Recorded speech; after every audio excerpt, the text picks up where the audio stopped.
자, 반갑습니다. 한국사입니다. 오늘은 이제 드디어 광복을 맞이했습니다. 지난번까지 냉전 전까지 이전의 대단원까지가 우리가 근대사를 배운 겁니다. 근현대사에서 근대사.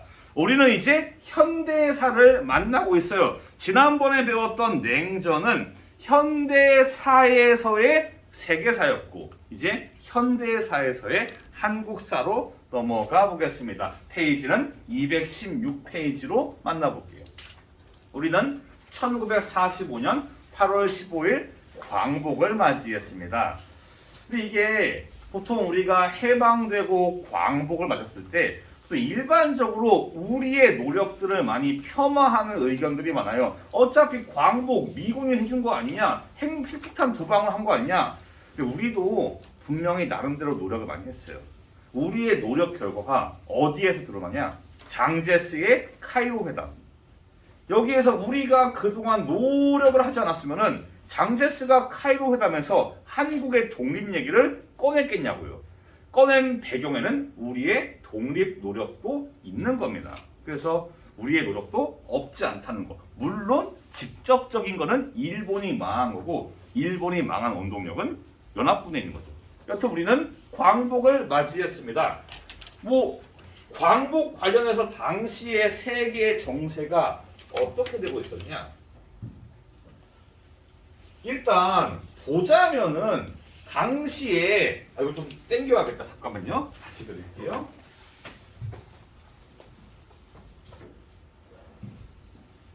또 이상해지는 것 같은데? 그냥 합시다. 자. 2차 대전 때 태평양 전쟁에서 일본과 미국이 싸우고 있습니다. 그때 이전에 말씀드린 것처럼 일본의 비정상적이고 상식적이지가 못한 전투의 방식으로 미국이 계속 자잘자잘하게 피해를 받는 상황이에요. 근데 가만히 보니까 북쪽에 저기에 위에 소련은 분명히 미국과 같은 편인데 놀고 있어요. 위에서 야 이기는 편 우리 편 이지라고 있습니다. 이걸 보고 있자는 미국 답답합니다. 그래서 얄타 회담에서 비밀 협정으로 소련이 일본에 대해서 참전을 할 것을 결정했지만은 안 해요. 소련은 굳이 할 필요가 없습니다. 그러니까 멀뚱멀뚱 보고 있다가 일본에 핵 떨어진 거 보니까 지금이다. 지금 나서야지 아시아에서 뭔가 소련의 영향력을 떨칠 수 있겠다. 해서 뒤늦게 8월 9일 날 만주로 들어옵니다. 당시에 만주에는 일본군의 관동군 75만의 관동군이 있는데 얘들이 8월 9일 날 들어와요. 그리고 8월 12일에 한반도로 들어옵니다. 3일 뒤에 한반도로 들어오고 만주 지역의 일본군이 완전히 작살난 시점이 8월 19일이에요. 고작 10일이에요. 10일 만에 75만이 완전히 아작난 겁니다. 일본군이 너무 못 싸우고 사실 이 75만에 대해서 미국 군대가 야 설마 만주에 75만이 있는데 설마 소련이 빨리 내려오겠냐? 네, 그것이 실제로 발생해서 빨리 내려왔어요. 소련의 그 축적된 전투 경험은 무시 못하는 겁니다. 나치랑 계속 싸워오면서 쌓여온 그 베테랑들로 일본이랑 허수아비를 밀어버린 겁니다. 여튼간에 소련이 너무 빨리 오니까 누가 당황하냐? 미국입니다. 이건 아니거든요. 너무 빠르거든요. 이대로 가만히 있다가는 한반도 전체가 소련의 영향력에 들어갈 위기입니다. 그래서 미국이 야 소련아 멈춰봐라. 우리가 여기 한반도에서 딱 38도 라인에서 적당히 딱 커트를 하고 위쪽은 소련군이 주둔하고 아래쪽은 미군이 주둔하는 이런 형태가 어쩌냐라고 제의를 해요. 미국은 소련이 이거를 거부하거나 좀 더 남쪽으로 얘기할 줄 알았습니다. 216페이지 아래쪽 얘기가 있어요. 소련이 동의를 하지 않을 줄 알았는데 생각보다 쿨하게 소련이 이거를 승낙합니다. 아마 소련은 자신감이 있었을지 모르겠어요. 내가 38도선을 해도 한반도는 내 땅이다. 이런 식으로. 장차 내가 여기를 지배할 수 있겠다. 이런 느낌으로. 여튼간에 38도선으로 소련과 미국이 적당히 합의를 해서 북쪽에는 소련군이 들어오고 남쪽에는 미군이 들어옵니다. 이런 상황입니다. 여기에서의 학습 포인트는 무엇이냐? 한반도 북쪽과 남쪽의 지배 방식이 다르다는 게 첫 번째 학습 포인트예요. 한반도 북쪽부터 먼저 할게요. 한반도 북쪽으로는 소련군이 들어옵니다. 이 소련군은 직접적인 행정 지배를 하지 않아요. 당시에 이따 나오지만은 여운형이 설치했던 인민위원회를 통해서 간접적으로 감독 관리하는 선에서 한반도 북쪽을 지배합니다. 즉 간접 지배예요. 다만 이때 소련군과 같이 들어온 일단의 공산주의자 무리들이 있어요. 대표적으로 김일성 퇴지. 이 김일성 등의 공산주의자를 지원하면서 장차 소련의 말을 잘 듣는 김일성 같은 공산주의자를 한반도 북쪽에 원탑으로 세워서 대리자 아바타를 내세워서 자기들이 뒤에서 정치를 하겠다라는 의도가 포함되어 있는 겁니다. 소련이 우리를 생각해서 간접 지배하는 게 아니라고요. 다 나름대로의 계산이 있는 거예요. 좀 자는 사람을 깨워주세요.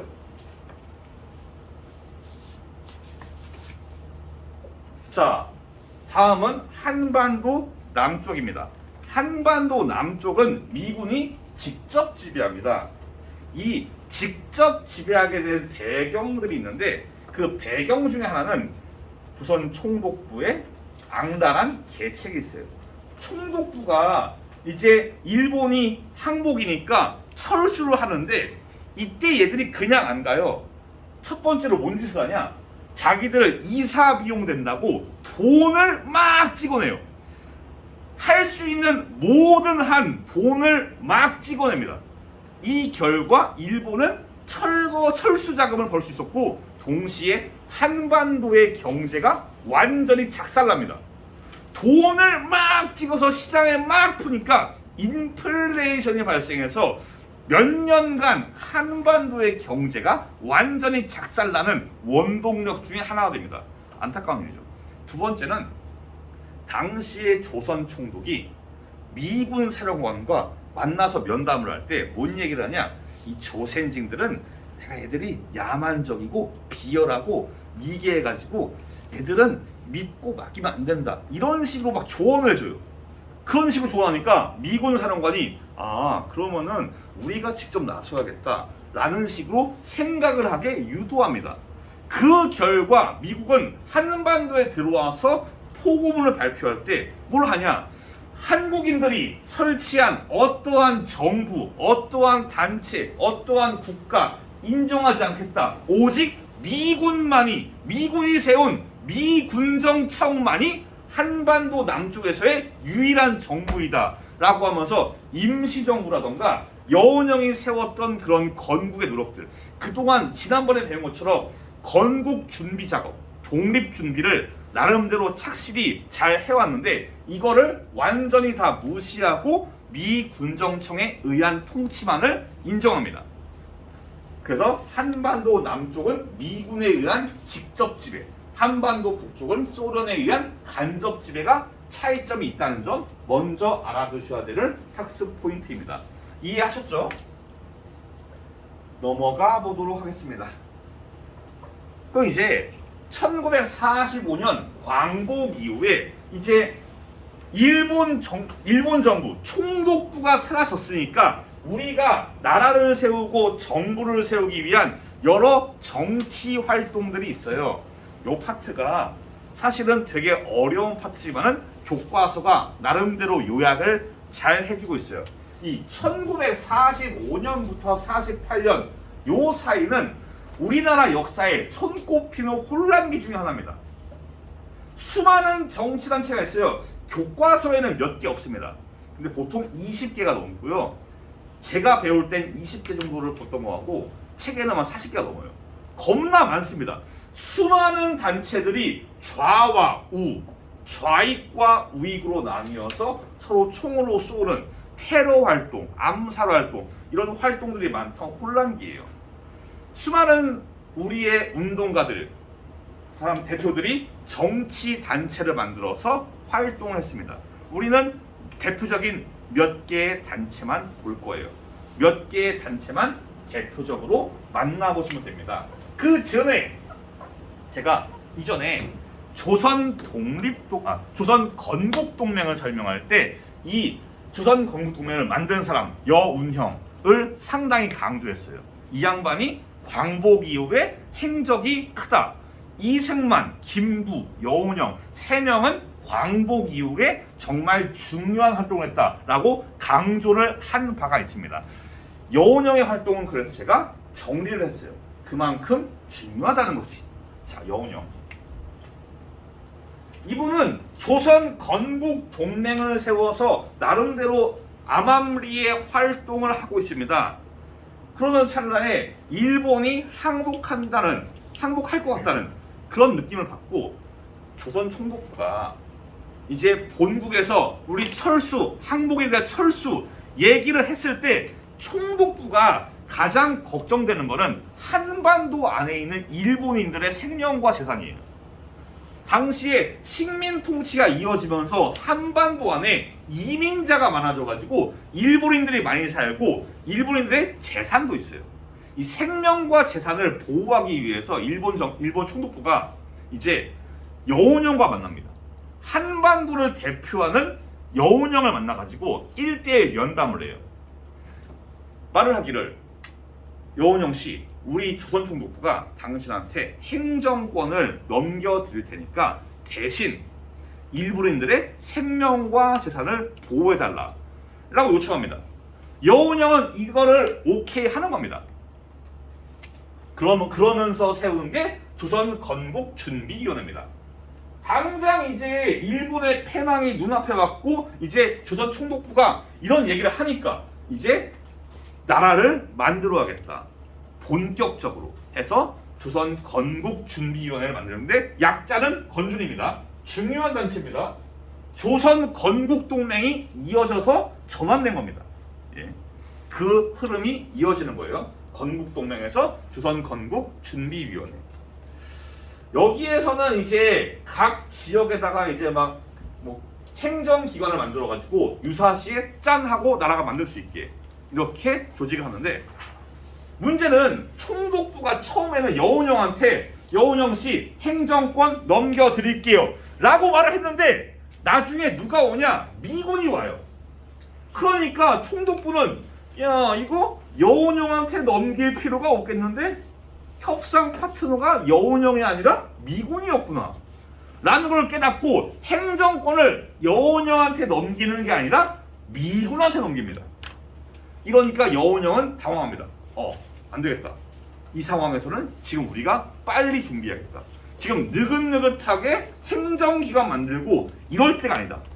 빨리 뭔가 액션을 취해가지고 미군이 올 때 보여줘야겠다. 우리가 나라가 있다는 것을. 그렇기 때문에 이제 부랴부랴 여운형이 조선인민공화국을 세웁니다. 미군이 왔을 때 보여줘야 돼요. 우리가 나라가 있다는 것을. 그래서 조선인민공화국을 세우고 추가적으로 각 지역에 세웠던 지부들을 인민위원회라는 이름으로 바꿉니다. 이 인민위원회가 앞서 나왔던 요겁니다. 예. 그리고 요거. 예. 하지만 미군은 이거를 인정하지 않습니다. 인민공화국, 임시정부, 인민위원회 다 인정하지 않아요. 오직 미군정청만 인정합니다. 이게 여러분들이 우리가 흔히 현대사를 배울 때 인민 두 글자를 보면은 경기를 일으켜요. 제가 교직생활 처음 할 때쯤에 세계사 수업하는데 그때 내용이 링컨의 게티즈버그 연설이었어요. 그거 할 때 연설문에 for the people, by the people 이러면서 인민에 의한, 인민에 위한 이렇게 설명했는데 당시 저 뒤에 학생이 소연님 인민이요? 소연님 빨갱이요? 나한테 그런 거라. 빨갱이냐고 나한테. 참 당황했었습니다 그때. 우리가 인민, 동무 상당히 좋은 말이에요. 특히 인민 같은 경우는 영어 people을 번역할 때 가장 이상적인 번역이 인민이에요. 하지만 이거를 우리 북한 돼지들 때문에 이거를 쓰지 못하고 있어요. 안타깝습니다. 보통 인민이 너무 인민 말을 듣고 북한과 연계 짓지 마세요. 예, 여튼간에 하지만 여기에 인민공화국은 좌파가 좀 많았습니다. 실제로 좌익 세력들이 여운형이 중도 좌파를 대표하는 인물이에요. 완전히 좌는 아니거든요. 근데 중도 좌파예요. 그래서 아무래도 좌익 계열들이 많이 몰려들었고 당시에 뭐 이승만, 김구, 뭐 나중에 배울 한국민주당, 우익 세력들은 야 이거 좌파가 다 해먹는 거 아니냐, 야 우리 이거 하기 싫은데 라고 해서 다 이탈해요. 실제로 이승만이 이 조선인민공화국과 건국준비위원회 간부로 임명이 되는데 선출되는데 이승만은 거부합니다. 나는 여기에 끼지 않겠다. 거부를 해요. 그래서 건주는 시작한 지 얼마 안 돼가지고 우익들의 이탈로 약간 좌익들의 세력으로 약간 남게 됩니다. 좀 안타까운 일 중 하나입니다. 여튼 여운형이 건국준비위원회를 조직했다는 점 중요하니까 알아두세요. 건국동맹 건국준비위원회. 여운형은 다다음 시간에 한 번 또 나옵니다. 네. 여운형의 활동 잘 알아주시면 감사드리겠습니다. 다음은 이제 기타 단체들이에요. 이 단체들도 구분을 잘 해주셔야 되겠습니다. 먼저 한국민주당입니다.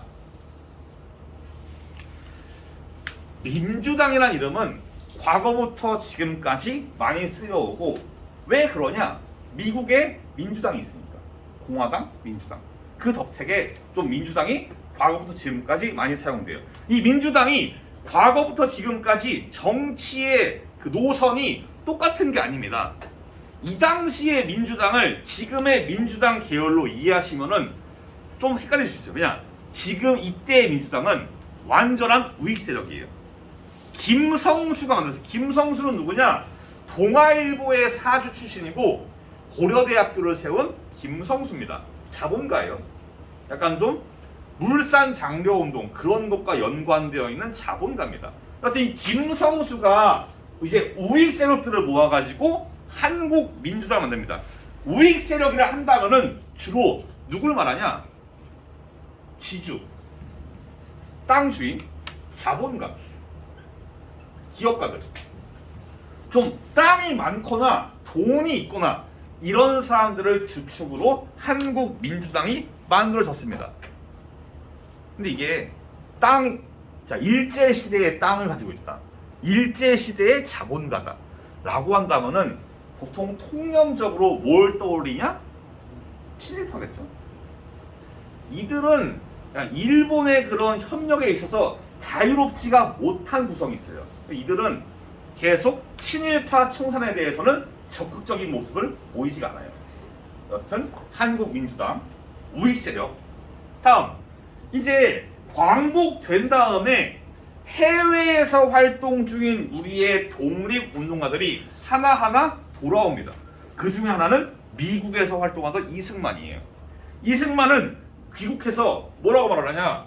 자, 한반도에 활동 중인 모든 정치단체요, 나 이승만이 돌아왔다. 킹 이즈 백 이런 느낌으로 내가 돌아왔으니까 이승만을 중심으로 모여라.